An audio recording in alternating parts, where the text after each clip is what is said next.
You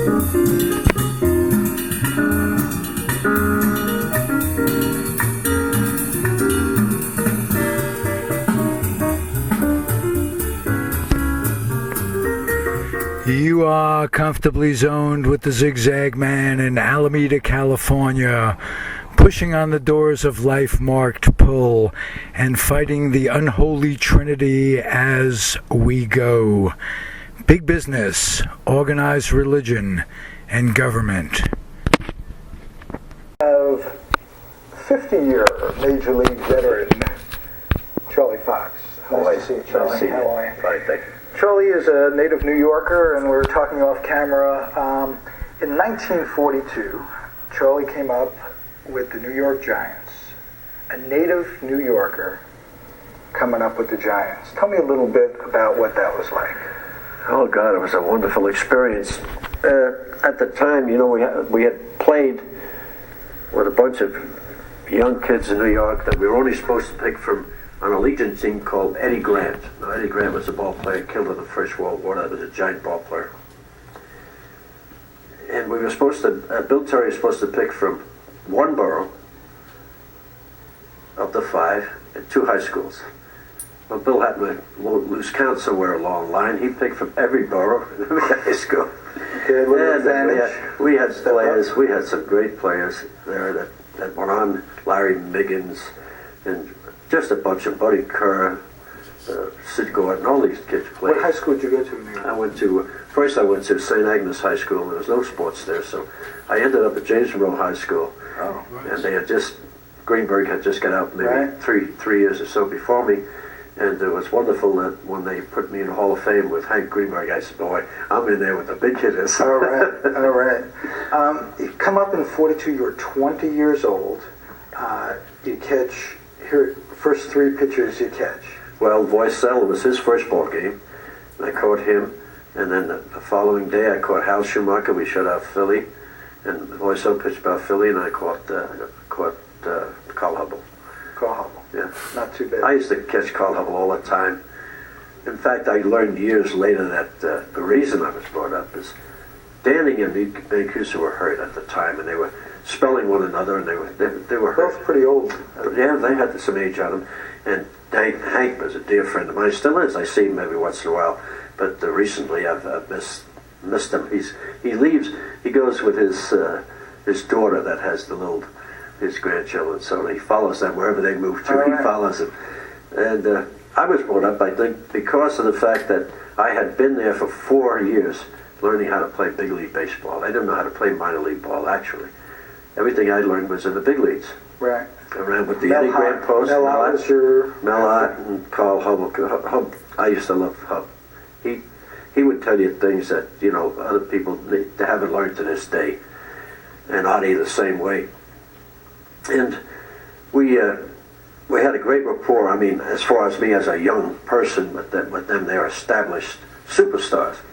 So when I was sent out, Bill Terry made the rounds, and as you know, there weren't many leagues at that time because of the war. Right. And I was at Bristol, Virginia, Tennessee in the Appalachian League.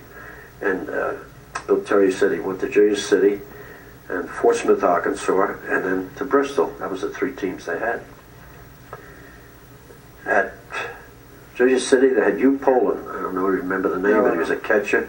And then Jimmy Glad was an Indian boy that was at Fort Smith, Arkansas. And neither one of them, both of them could hit probably much better than I do. I never looked up their record, but I could catch better than they could, and I could throw better than they could. But I learned later in life, and Hubble told me, he says, they asked Bill, what are you looking at? He says, well, he says, I'm looking for a catcher to spell these 2 guys. He said, the best one we got is that kid we used to have here playing Legion ball, the Irish kid. Right. Hubble says, he can catch me with his eyes closed, bring him up. And that's how I got to big leagues. Big leagues, 20 years old. And incidentally, Charlie hit .429 in his brief big league career, which wasn't too bad. Yeah. And then along comes the war. Well, the war was on at the time, and I was just waiting to go in. I had enlisted, and they said they'd hold me, just let me get a year of baseball in, and then you go in. But I enlisted in the United States Navy. Okay, and got out after the war? Continued your career in minors? 46, went to spring training with the Giants, and I was entirely out of shape. I hadn't touched the ball in three and a half years. And they optioned me to Manchester, New Hampshire. In the middle of the year, Hal Gruber, dear friend of mine, still lives in Florida, was my manager. He was my first manager at Bristol. So now he was managing Manchester. They optioned me up there with him. And Sal Evars was the other catcher. Sal Evars, yes. Caught with And Giants? he had sort of a nervous breakdown, bleeding ulcer or something, and they asked me to take over while he was in the hospital. Well, needless to say, my fiery attitude at that time, I probably should have been still convalescent someplace, I guess. And we went from about 7th to 2nd quick. We finished 3rd at the end of the year. And then Hubble and Jack Schwartz, who is still alive across the bay, and just finally directed, a fantastic man, the greatest mind I've ever. He'd remember your name and all the little juniors and middle names and everything else he knew. And he said that, Charlie, take care of yourself because you're going to be a good manager.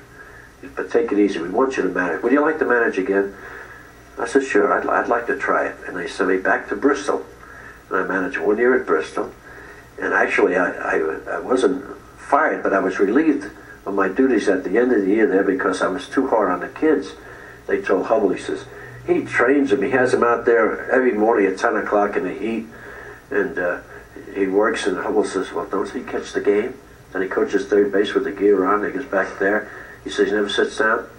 And he's working them too hard. It's good. It's good enough for me, so I'll move them up. And they moved me to St. Cloud, Minnesota, where I stayed for 8 years.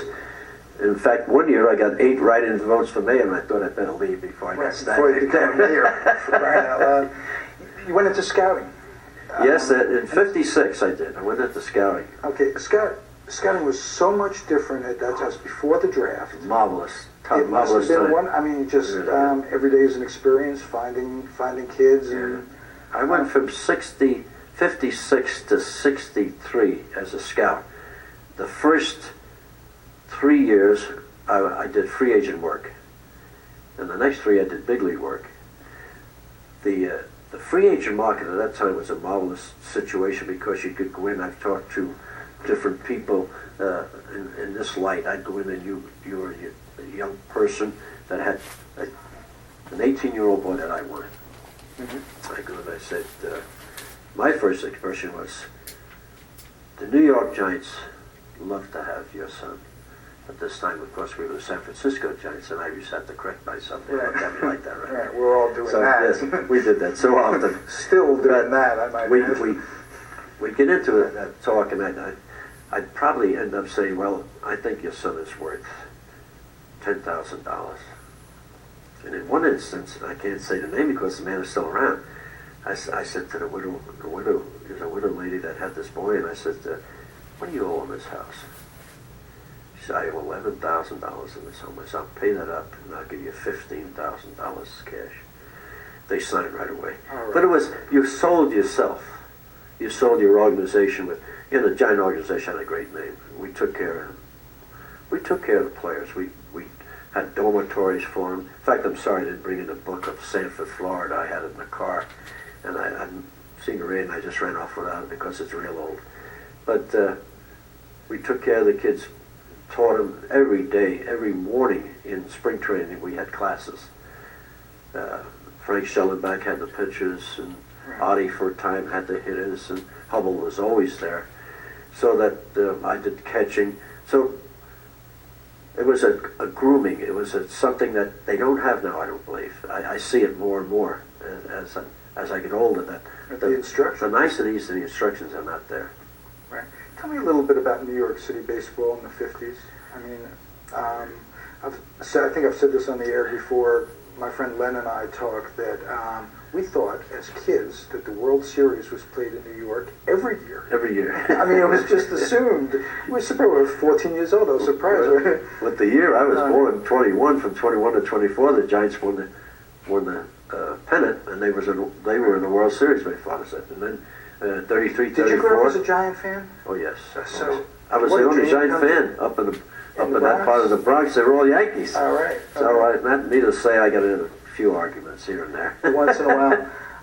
And the feverish rooting that went on in New York at that time, you were either a Giant fan, a Dodger fan, or a Yankee fan. There was no in between. You didn't like both teams or care. I mean, you were one or the other. Where I lived, there was no Dodger fans, I assure you. None whatsoever. Was the city, or is it just my imagination, the city changed when the Giants and Dodgers moved?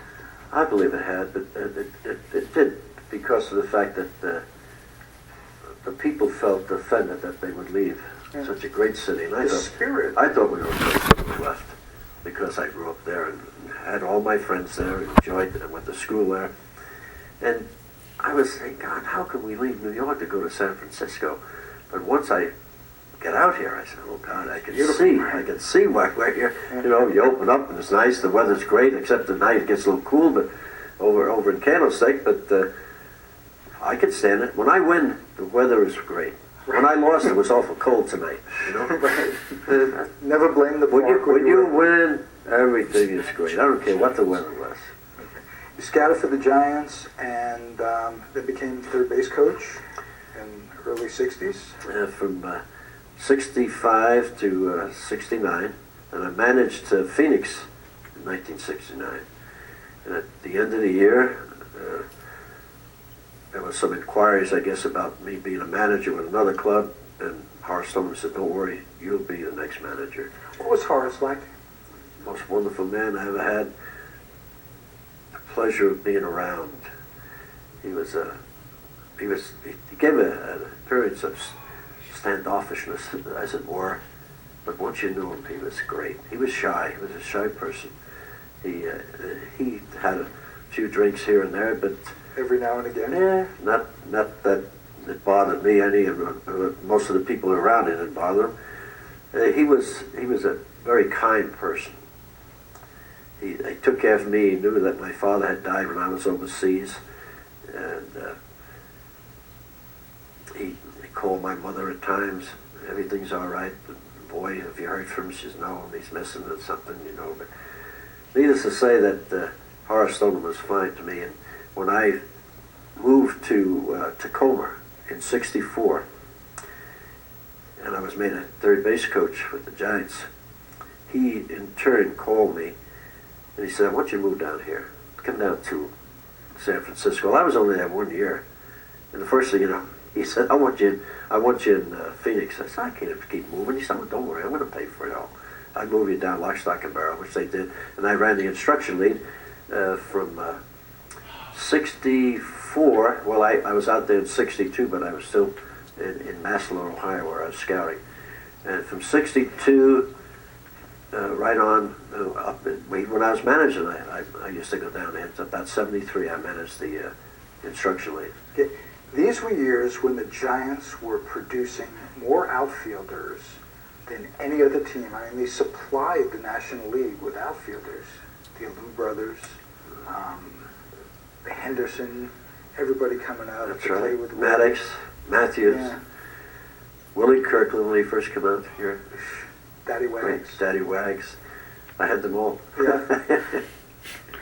Tell me about an enigma, Dave Kingman. Oh, God. You managed Dave in 71. I think he was a rookie, if I'm not mistaken, at that time. Yeah. I saw him go from first to third faster than almost anybody I've ever seen play ball. The guy was 6'6", and once he got motoring, he was an athlete. He was a pitcher before being signed. Tell me about him. Dave, to me, there's a lot of people were disenchanted with Dave, but I love Dave Kingman. One instance I can give you that when he came up in 71, he had an emergency appendectomy. 7 days later, he slides across home plate on his stomach and wins a ball game for me. To me, that was just pure unadulterated guts. Courage. Are you all right? I ran out. You all right? Dave, I'm fine, Skip. I'm all right. He was a powerful man, really powerful. Big guy. And we all have some idiosyncrasies that bother people. You know that. Right. And me, I'm probably my mouth because I'm It's either yes or no. There's no gray in between. And me, it's my very being. No. The thing that I enjoyed about Dave is he never wanted out of the lineup. And the day that I brought him into pitch, he was like a kid with a new toy. Oh, Skip, I'll get him out. And he did a good job. He threw the ball well. But he was such a good hitter, a fine hitter. And I think that if we would have just had a little more patience with him, at the time we had so many good players. That was the fault of all of it. And Dave, if he'd have stayed in Chicago when he went there, he'd have broke all sorts of records for home runs. If they just had the patience, and he'd get in squabbles about different things, but he was like a big kid. Right. How about that double play combination that you had, Spire? Spire and Fuentes? They were both young. I think Spire played his best years. Horace used to come out and watch them, and he'd go in. He says, "I can't watch that. I got to go in." Because they were always practicing throwing over their head like basketball players. So Tito would come running in, the ball bouncing over the pitcher's head, taking a hop and like this, and Spire would catch it by hand and make a double play. Nobody on base.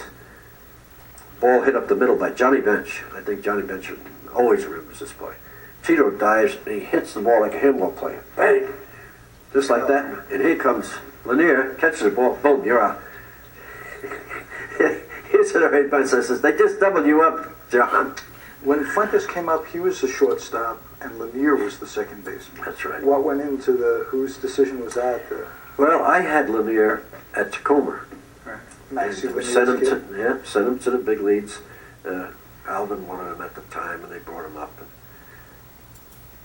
he was a good hitter when he left me. He was the fourth hitter in my lineup in AAA, and somebody started making him a right field hitter. He was a pull hitter when I got him, and from that time on, he didn't hit very well. But when I took over the Giants in '70, he was still there, and we finished the year with him. And finally, we had Hunt as the second baseman. And I knew we needed a little more speed there, and a little more sock. So I brought up Tito. And nobody, well, he's a hot dog, perro caliente. So I says, "I'm going to tell you something. I don't care what kind of hot dog he is. He knows how to play and how to win." I said, "Sometimes, like all managers, you got to manage this way. Right. One day here, one day here." I says, "I like Tito, and I like the kid." I named Spire, Chris Spire, the starting day shortstop after only 1 year in the minors and a winter lead, instructional lead. And in spring training, I said to Horace, shortstop is Spire, second base is Fuentes. "Oh, Charlie," says, "you'll be fine by the 4th of July." I said, "Well, you'll have to do it." So, you stir me up sometimes, and I'm sitting there, and they come in, and the season's about to start, and I said, "We'll win the pennant." First day of the season, we'll win the pennant. We did. You did, 1971. Last time till '86. And as a matter of fact, Roger Craig managed the most games of anybody in San Francisco Giant history. This gentleman managed the second most games of anyone. I would have liked to stick around to rejuvenate that, because Mays was gone, McCovey was gone. You had Mays just at the end of his greatness. That's right. What was he like? Can you tell me something about that hasn't been Well, I told knew about Willie when we first got him. And I was in spring training at Sanford, Florida, and he was a wonderful person. And I kept telling Leo, I says, "That's the best ball player we got." Leo says, "I got to see him. I've got to see him." So we're bringing him to spring training. He goes through spring training, and they send him to Minneapolis. Well, I'm managing St. Cloud, and at one time they call me, "Charlie, go to spring training. Go to Minneapolis and look at him." I says, "I'm managing and playing." He says, "We want your opinion of him." I said, "Well," I says, "what am I going to do?" He says, "Whoever's your second string catcher, let him catch and manage the club, and you come on." I said, "Okay." So I went up. He had a bad night. He hit 2 home runs, stole a base, hit a double. Just an average Willie night. I says, "He's the best ball player. He's better than any player you got." And Leo says, "What are you talking about? I've got Bobby Thompson." I said, "I know Bobby." I said, "I played Legion ball with Bobby. I played his first year in Bristol with shortstop. We sent him up at the Mountain State League someplace because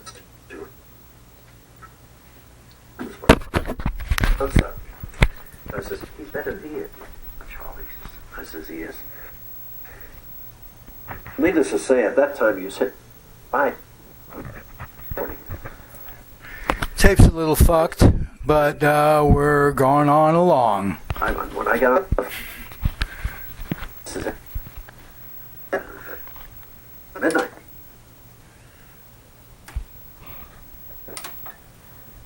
And they're sitting there waiting. Nah, the recording's messed. That's about it, ladies and gentlemen, from Charlie Fox.